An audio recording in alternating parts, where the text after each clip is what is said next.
முன்னாள் முதலமைச்சர் கருணாநிதியின் மூத்த மகன் முத்து தமது 77 வயதில் உடல்நலக் குறைவால் காலமானார். கருணாநிதியின் தன் கலையுலக வாரிசாகவும் அரசியல் வாரிசாகவும் முதலில் அறியப்பட்ட முத்துவின் வரலாறு குறித்த ஒரு தொகுப்பை தற்போது பார்க்கலாம்.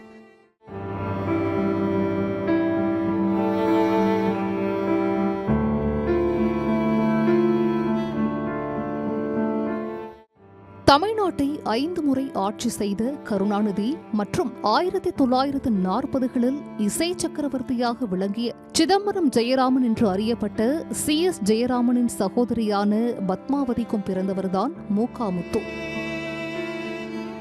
கருணாநிதியின் முதல் மனைவிக்கு மூத்த மகனாக பிறந்த முத்து பிறக்கும்போதே தாயை இழந்தார். இதையடுத்து கருணாநிதியின் தாயாரும் தமது பாட்டியுமான அஞ்சுகம் அம்மாள், அத்தையான முரசொலி மாறனின் தாயார் சண்முக சுந்தரியின் அரவணைப்பில் முத்து வளர்ந்தார். இதையடுத்து தயாளு அம்மாளை கருணாநிதி 2வது திருமணம் செய்து கொண்ட நிலையில் அவரும் முத்துவை மாற்றாந்தாய் பிள்ளை என்று கருதாமல் தமது பிள்ளையைப் போலவே வளர்த்து வந்தார். கருணாநிதிக்கும் அழகிரி, ஸ்டாலின், செல்வி என்று அடுத்தடுத்து வாரிசுகள் வந்தாலும் முதல் மகனான முத்துவின் மீது அதிக பிரியம் கொண்டிருந்ததால் அவரை தமது அரசியல் மற்றும் கலையுலக வாரிசாக நினைத்திருந்ததாகவும் கூறப்பட்டது. சிறுவயதிலிருந்தே பாடல் பாடுவதில் ஆர்வம் கொண்ட முத்து 1970களில் திமுக மேடைகளில் கட்சியின் கொள்கை பாடல்களை பாடி மக்களுக்கு அறிமுகமானார். இதையடுத்து எம்ஜிஆர் புகழின் உச்சத்தில் இருந்த காலத்தில் முத்துவை திரைத்துறையில் களமிறக்கினார் கருணாநிதி. சிறுவயது முதலே எம்ஜிஆர் ரசிகனாக வளர்ந்த முத்துவும் திரைப்படங்களில் எம்ஜிஆர் போலவே விக் வைத்துக் கொண்டு அவரது நடை, உடை, பாவனை என அனைத்தையும் அப்படியே பிரதிபலித்தார். தாயார் அஞ்சுகம் பெயரில் தயாரிப்பு நிறுவனத்தை தொடங்கிய கருணாநிதி தாமே கதை, திரைக்கதை, வசனம் எல்லாம் எழுதி மகனை கதாநாயகனாக நடிக்க வைத்தார். 1972இல் முத்து நடித்த முதல் படமான பிள்ளையோ பிள்ளை திரைப்படம் வெளியானது.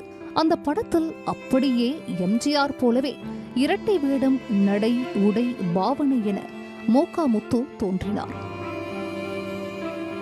எம்ஜிஆர் புகழின் உச்சியிலிருந்த காலத்தில் அவருக்கு போட்டியாகவே முத்துவை கலைத்துறையில் களமிறக்கியதாக அப்போது பேசப்பட்டது. முதல் படம் பெரிய அளவில் வெற்றி பெறாத நிலையில் பூக்காரி, அணையா விளக்கு, சமையல்காரன், இங்கேயும் மனிதர்கள் உள்ளிட்ட திரைப்படங்களில் கதாநாயகனாக நடித்து வந்தார் முத்து. ஒரு கட்டத்தில் தந்தையுடன் ஏற்பட்ட கருத்து வேறுபாட்டால் வீட்டை விட்டு வெளியேறிய முத்து எம்ஜிஆர் முதலமைச்சராக இருந்தபோது ராமாவரம் தோட்டம் சென்று அவரை சந்தித்ததாகவும் அப்போது அவரை எம்ஜிஆர் சமாதானம் செய்து அனுப்பி வைத்ததாகவும் கூறப்பட்டது.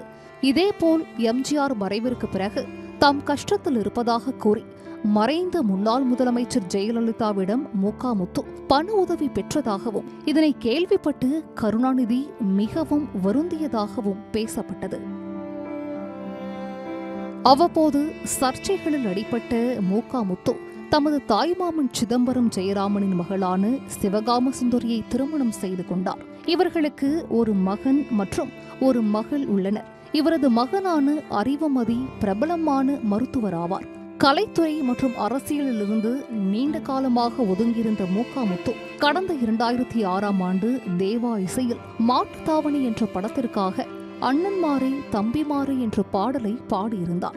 கலைத்துறையிலும் அரசியலிலும் மாபெரும் ஆளுமையாக விளங்கிய கருணாநிதியின் மூத்த மகனான முத்து தந்தையைப் போலவே இரண்டிலும் ஜொலிப்பார் என்று எதிர்பார்க்கப்பட்ட நிலையில் காலம் அவருக்கு சரியான வாய்ப்பை வழங்காததால் இரண்டிலுமே பெரிய அளவில் தாக்கத்தை ஏற்படுத்தாமல் இவ்வுலகை விட்டு சென்றுள்ளார்.